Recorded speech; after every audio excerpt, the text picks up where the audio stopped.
वालेकुम, कैसे आप सब? मैं ठीक हूँ, उम्मीद करती हूँ आप भी ठीक होंगे। तो यहाँ पे देखिए 2 बजने वाले थे और मुझे ना जुमे की नमाज़ पढ़नी थी और मेरे हस्बैंड अच्छे से रेडी होकर वहीं चले गए थे जामा मस्जिद, क्योंकि आज वो जामा मस्जिद में ही जाके नमाज़ पढ़ने वाले थे।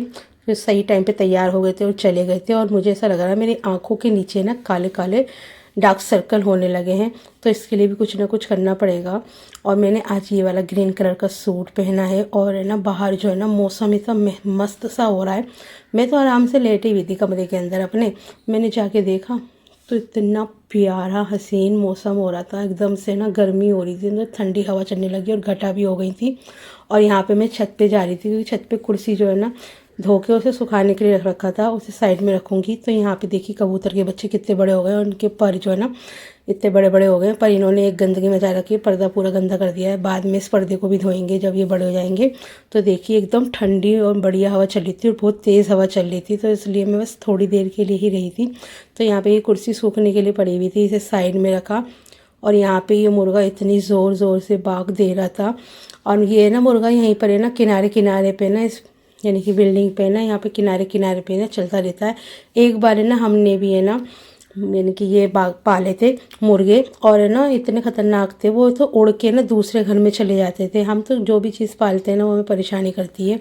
और यहाँ पे मैं पढ़ रही थी असर की नमाज़, और यहाँ पे जेंगो मुझे पता नहीं क्यों देख रहा था। और मैं इसे यानी कि मैंने इससे बोला कि जेंगो इधर आओ मेरे पास, तो एकदम से मेरे पास उठकर आने लगा। और ये देखिए यहीं पर ही बैठा रहता है ये, मैं इसे कमरे में बुलाती हूँ, ये कमरे में नहीं आता, यहीं बैठा रहता है। और जब मैं आवाज़ लगाती हूँ ना तो एकदम से आँख खोलता है और एकदम से मेरे पास आ जाता है। और देखिए बस मैंने ना ज़मीन पे ठक ठक करा, एकदम से मेरे पास उठकर आ गया था। और मैं इससे कहने लगी कि जेंगो नमाज़ पढ़ोगी क्या? तो मेरी शक्ल देख रहा था। तो बस यहाँ पर जो है ना थोड़े थोड़े से काम रह गए थे, घर की सफाई वफाई तो हो गई थी, लेकिन आंधी चली थी ना तो दोबारा से घर में मिट्टी मिट्टी हो गई थी, तो भी शाम के वक्त ही लगाएंगे। इसका मतलब ये है कि एक बार और सफाई करनी पड़ेगी मुझको। तो यहाँ पे ये देखिए इसको, यानी कि इसे ना पायदानों पे बैठना बहुत ही अच्छा लगता है। और ये इसके ही नाखूनों के निशान है, इसने ना साइड से वहाँ से सब जगह से बेड ख़राब कर दिया। मैं अपने हस्बैंड से कह रही थी कि ये वाली पट्टी जो है ना दूसरी हमें लगवानी पड़ेगी, या दरवाज़ों पे पेंट करोगे ना तो इसके ऊपर भी कर देना। तो ये कहने लगे ठीक है मैं कर दूँगा। तो बस आज थोड़ा सा ना लेज़ी डे था और थोड़ी तबीयत भी थोड़ी डाउन डाउन सी लग रही थी मुझको, पता नहीं क्या हो रहा था, कुछ समझ नहीं आ रहा था। तो मैंने सोचा कि क्या ही बनाऊंगी शाम को, सब्जियां सारी ख़त्म हो गई थी। आज जुम्मा है तो फिर हम जाएंगे, सब्ज़ी लेकर आनी थी।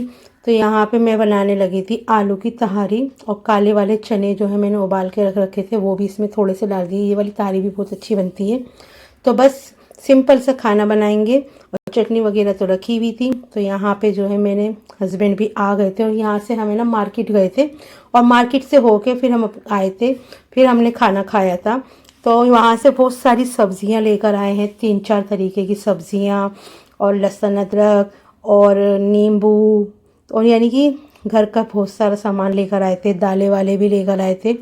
तो फिर उसके बाद मैंने सोचा कि पहले अपने हस्बैंड को खाना खिला देती हूँ, उसके बाद जो है ना सब्जियों को अच्छे से ना फ्रिज में उठा के रख दूँगी, क्योंकि रात अभी कभी तो मौसम बहुत ज़्यादा गर्म हो जाता है, कभी ठंडा हो जाता है, ऐसे होता है ना, तो सब्जियों पे ज़्यादा वो होता है। और मैं पालक भी लेकर आई थी, तो किसी दिन फिर आलू पालक या पालक पनीर बनाएंगे, कुछ ना कुछ तो यानी कि बनाएंगे ही उसमें से। तो बस यहाँ पे अपना खाना एंजॉय करते हैं, और दही के साथ ये वाले राइस जो होते हैं इतने टेस्टी लग रहे थे गाइस, इतने टेस्टी लग रहे थे, बस मैं आपको बता नहीं सकती। इतने मज़े के, और चटनी वगैरह डाल के खाए हमने, इतना मज़ा आया खा के। तो खाना अच्छा मिल जाए सब पूरे दिन मेहनत करने के बाद तो मज़ा ही आ जाता है। तो देखिए यहाँ पे कुछ दालें वगैरह लेकर आए थे, और तरबूज गाइस हमें 20 रुपये किलो मिले थे, तो मैंने तो लगे हाथ 2-2 तरबूज ले लिए, क्योंकि कल को ना प्याज और आलू नहीं लेने थे हमें, तो इस वजह से हमने तरबूज ले लिए थे। इस व्लॉग को मैं यहीं करने जा रही हूँ, and like share and subscribe करना ना भूलें। अल्लाह हाफिज़।